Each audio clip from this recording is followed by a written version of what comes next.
Veja o futuro, um futuro brilhante, um futuro glorioso. Qual foi o texto do início? Abra mão do passado, abra os olhos espirituais. Você não percebe o que Deus está fazendo? Veja o futuro. O pessimista está preso no passado, o otimista, o cheio de fé, consegue ver o futuro. Você já contou alguma coisa para um pessimista?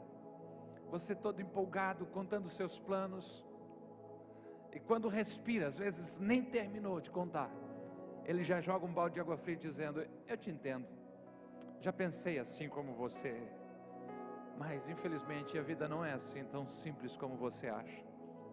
Você quer o meu conselho? Se eu fosse você, parava agora, se não quiser se arrepender depois. Não, não é questão de experiência, é pessimismo mesmo, é perda de fé, é alguém preso na frustração do passado, é alguém que fixou os seus olhos naquilo que não deu certo, e agora não tem condições de olhar para o futuro, porque está olhando para trás. Quando alguém está preso no passado, não tem olhos para olhar para o futuro com otimismo.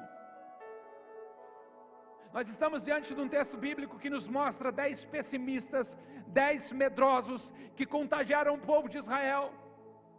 O que eu aprendo? Pessimismo é altamente contagioso. Tome cuidado ao cruzar o caminho de algum pessimista. Depois do relatório que mostrava que era impossível eles conquistarem a terra, o texto bíblico diz que todo o povo começou a chorar em voz alta. E daí começou a murmuração, começaram a reclamar contra Moisés e Arão, dizendo: por que a gente não ficou no Egito para morrer? Teria sido melhor morrer lá do que morrer na mão desses gigantes. A gente podia morrer até mesmo aqui no deserto. A culpa é de Moisés, a culpa é de Arão. E não satisfeitos com isso, eles começam a reclamar também contra Deus. Por que o Senhor está nos trazendo para essa terra? Só para nos deixar cair a espada? Só para entregar as nossas mulheres e os nossos filhos como prisioneiros a esse povo? Não seria melhor voltar para o Egito? Eles estão presos ao passado. O que eles estão dizendo é: o Egito e aquele sofrimento nós conhecíamos, sofríamos lá, mas estávamos acostumados. Quer saber? Vamos voltar para o passado, vamos voltar para o Egito. Os israelitas perderam a fé quando estavam prestes a entrar na terra das promessas. Será que esse não é o seu caso? Depois de esperar tanto tempo pela promessa de Deus, agora que está tão perto, a sua fé está morrendo. Eu tremo diante de um texto desse. Na virada eu ainda falei sobre a fé de Abraão e tudo que Deus fez para aquele homem, como ele acreditou, como ele caminhou com Deus. E agora chega o momento de Deus cumprir a sua palavra. Eles estão a um passo, eles estão a um momento, eles estão como você, a mais uma oração, a mais um jejum, a mais uma insistência, a segurar a segurar com muita ousadia mais um ciclo, e ver a mão de Deus agindo sobre o seu favor.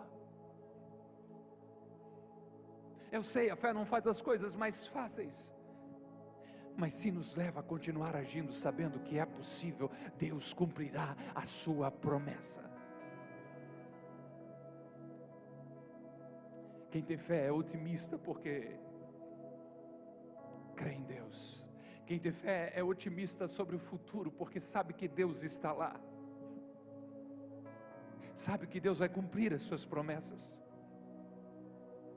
Os pessimistas estão presos ao passado, a mente dele continua lá, mas os otimistas querem avançar com fé porque creem na fidelidade de Deus. Será que tem alguém aqui que crê na fidelidade de Deus? Alguém que diz: está doendo, está demorando, o tempo está passando, a gente não vê nenhum milagre acontecendo, mas que o Senhor te trouxe aqui para avivar a tua fé e dizer: eu sou o Senhor que te tomo pela tua mão direita e te diga: não temas, porque eu sou contigo. Alguém que precisa ouvir Deus dizendo assim: ei, a minha promessa sobre a tua vida e sobre a tua casa continua de pé, e nem o inferno é capaz de fazer com que essa promessa caia por terra. Será que tem alguém com fé nessa noite para começar a clamar a Deus e dizer: eu quero as minhas promessas, eu estou olhando para o futuro e tendo certeza, a bênção do Senhor está sobre a minha vida, eu creio no favor de Deus. Eu não estou falando de não ter problemas, eu não estou falando sobre ser rico ou ter riquezas, eu estou falando sobre essa convicção de que as promessas de Deus liberadas sobre a nossa vida não caíram no vazio, não caíram no esquecimento. As promessas de Deus sobre a nossa vida permanecem de pé. Deus é fiel para cumprir. Quem sabe eu e você que precisamos ser fiel para continuar acreditando e vendo o futuro e dizendo: Deus vai fazer, Deus vai fazer, Deus vai fazer, Deus vai fazer.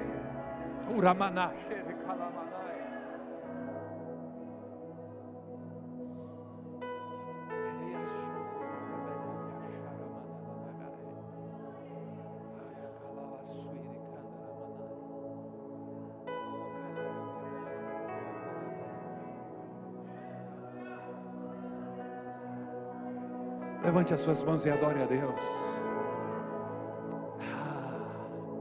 Tu és fiel, Jesus. Tu és fiel, Jesus.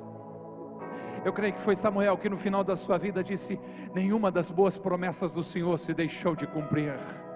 Ele é fiel. Veja o futuro com otimismo em nome de Jesus. Quando o povo estava duvidando, quando o povo tinha perdido a fé, o texto bíblico diz que Josué e Caleb rasgaram as suas roupas num sinal de protesto e disseram a toda a comunidade dos seus irmãos, Números 14, versos 7 e verso 9, dizendo: a terra que percorremos em missão de reconhecimento é excelente. Se o Senhor se agradar de nós, Ele nos fará entrar nessa terra onde há leite e mel com fartura, e a dará a nós. Somente não sejam rebeldes contra o Senhor, e não tenham medo do povo da terra, porque nós os devoraremos como se fossem pão. Dai-nos essa fé, Jesus. Espírito Santo de Deus, acrescenta a nossa fé, Jesus. A proteção dele se foi, mas o Senhor está conosco. O Senhor está conosco. O Deus de Jacó é o nosso refúgio. O Senhor está conosco. O Senhor está conosco. Ele prometeu dizendo: eu estarei com vocês todos os dias até a consumação dos séculos. Se você tem fé para acreditar que Jesus te salvou da morte, do inferno e do poder do pecado, você precisa ter fé para que todas as promessas dele encontram nele o sim e o amém, e vão te alcançar em nome de Jesus. E eles dizem: não tenham medo deles. Veja o futuro, o Senhor está com você. Não importa o tamanho dos gigantes, eu sei que assusta, mas olhe para o seu Deus, Ele é muito maior. Foi Max Lucado, um dos seus livros, que diz: olhe para os seus gigantes e você tropeçará. Olhe para o seu Deus e serão os seus gigantes que vão tropeçar. Coloque os olhos no Senhor. Os seus desafios podem ser grandes, mas as promessas de Deus são maiores ainda para você. Sabe qual foi o juízo daquele povo pela sua incredulidade? Primeiro, andaram 40 anos no deserto. Um passo, uma atitude. 40 anos.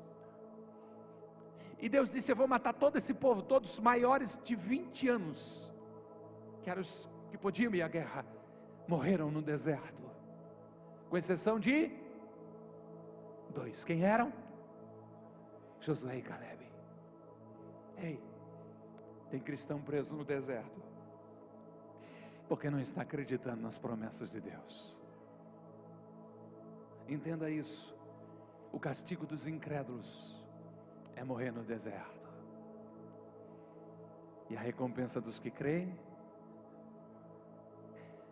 é desfrutar a promessa.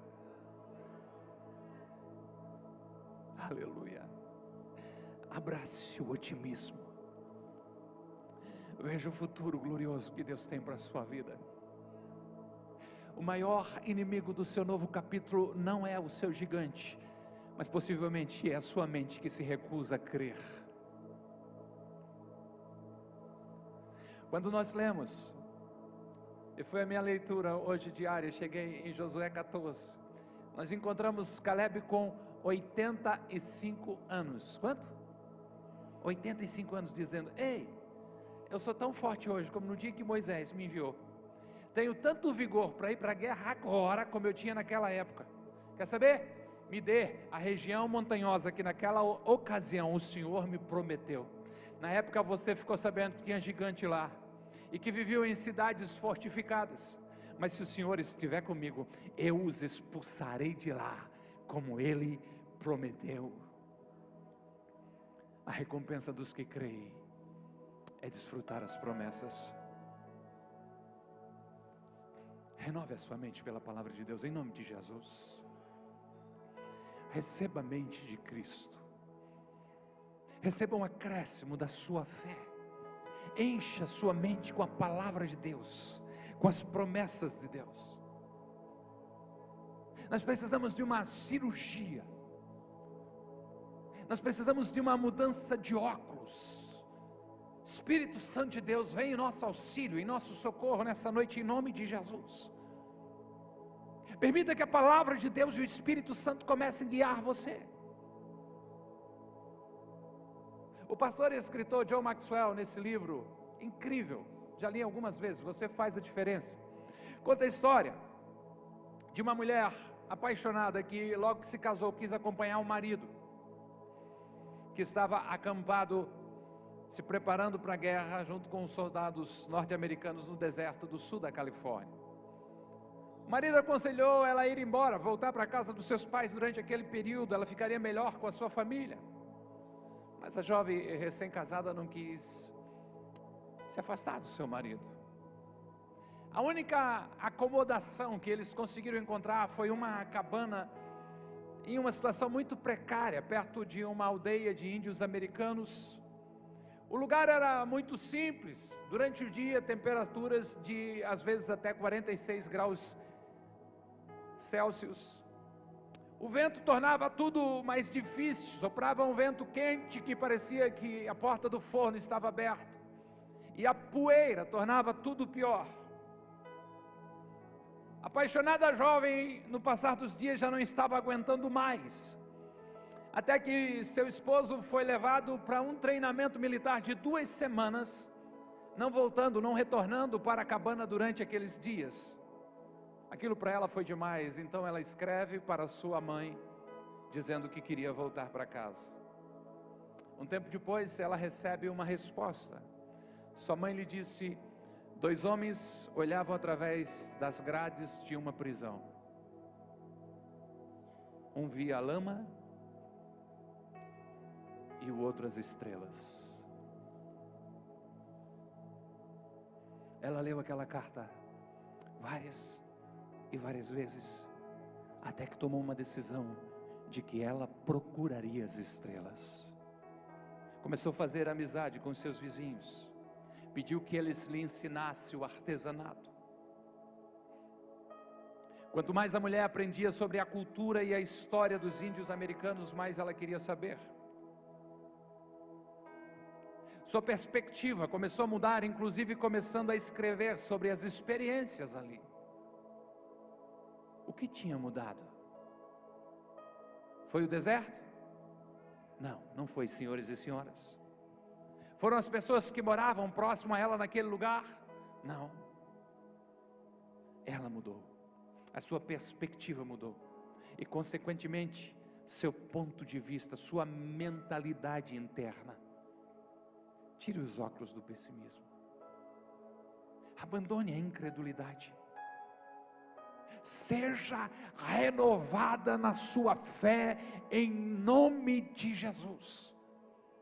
Encha a sua mente com a palavra de Deus, e que ela seja transformada pela palavra de Deus e pelo Deus da palavra, e que o pessimismo fique para trás, e possamos, você e eu, nos tornarmos pessoas com uma fé viva, que creem na bondade de Deus, que creem no futuro, que olham para o futuro com esperança, sabendo sim de que Deus fará grandes obras através de nós, e que a cada dia se levantam para escrever uma linda história em que o nome do Senhor Jesus será glorificado.